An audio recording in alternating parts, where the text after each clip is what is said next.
En una acción claramente incompatible con su papel de presidente, Donald Trump realizó una actividad publicitaria para la empresa de su socio Elon Musk, Tesla, en terrenos de la Casa Blanca, incluso sugiriendo que quienes protestan contra la marca podrían ser considerados terroristas domésticos por dañar a una gran empresa estadounidense. Tesla ha perdido el 54% de su valor desde el principio de año y Musk ha sido objeto de una campaña de burlas en el Reino Unido con su imagen haciendo el saludo nazi. Un anuncio afirma que va de 0 a 1939 en 3 segundos y define a Tesla como el Swasticar. Otro proclama que el odio no vende, pregúntenle a Tesla, con el valor en bolsa de su empresa, y uno más promueve un perfume, el Musk de Elon, para wankers, forma vulgar de llamar despreciable a una persona. Por cierto, si el 20 de enero usted compró criptomonedas del meme oficial de Melania Trump a un precio de $12.36 cada una, hoy puede venderlas al fabuloso precio de 69 céntimos de euro cada una. Otra criptoestafa de los defensores del libre mercado, y ya hemos perdido la cuenta de cuántas.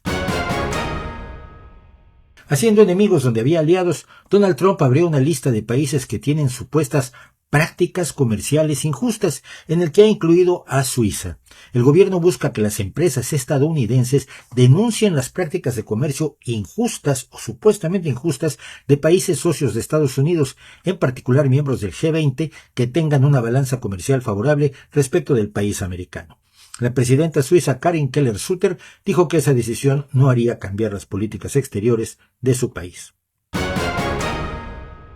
Firmando una nueva orden ejecutiva, Donald Trump ha dispuesto que se emprenda una política contra el llamado sesgo anticristiano, que permitirá, entre otras cosas, que fanáticos religiosos acosen a mujeres que acuden a clínicas especializadas para terminar con su embarazo. La orden retira la clasificación de terroristas domésticos que el FBI había hecho respecto de grupos cristianos radical tradicionalistas. Abre las puertas a la educación religiosa en las escuelas y establece un grupo de trabajo especializado en erradicar las llamadas políticas anticristianas del gobierno y, en resumen, dar a la religión cristiana una posición privilegiada en los Estados Unidos, vieja consigna ultraconservadora en contra de la separación Iglesia-Estado. En el mismo tenor, un estudiante sirio con residencia permanente en los Estados Unidos es el primer arrestado en la campaña iniciada por Trump para deportar a activistas extranjeros que hagan lo que Trump llama protestas ilegales, concepto que no existe en la legislación estadounidense. El estudiante de postdoctorado Mahmoud Khalil está detenido sin cargos, pero las declaraciones de Trump indican que las expresiones y protestas políticas contra la masacre en Gaza no están protegidas por la libre expresión, esa de la que suelen hablar Trump y Musk, por ser en realidad antisemitismo y apoyo al terrorismo de Hamás, algo que no hay datos que sea la posición del detenido. Trump anunció que este era el primero de muchos arrestos que ponen en peligro a millones de residentes legales permanentes, y habló de actividades antiamericanas, la acusación que sostuvo la cacería de brujas del macartismo en la década de 1950. En el nuevo mundo de Trump, contratar a mujeres es discriminar a los hombres, contratar a no blancos es discriminar a los blancos, contratar a personas sexualmente diversas es discriminar a los heterosexuales, protestar contra los abusos israelíes es antisemitismo, defenderse del fanatismo cristiano es anticristianismo y hablar en contra de Elon Musk es terrorismo doméstico.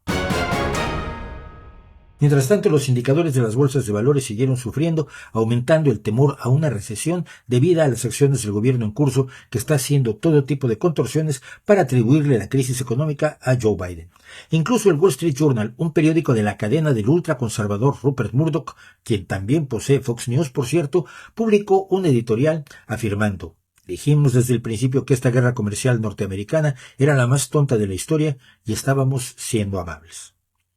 Uno puede preguntarse cómo es posible que Fox News apoye descaradamente cuanto Trump hace y el Wall Street Journal, del mismo grupo, del mismo propietario, lo critique. Pero esto se aclara al ver a los públicos a los que se dirige cada medio. Fox News está para halagar a Trump y paliar su creciente desaprobación popular, que ha alcanzado el 51%, mientras que el Wall Street Journal busca presionar a Trump con la voz del gran capital afectado por la errática conducta del presidente. Y así, al parecer, se hace grande Estados Unidos nuevamente.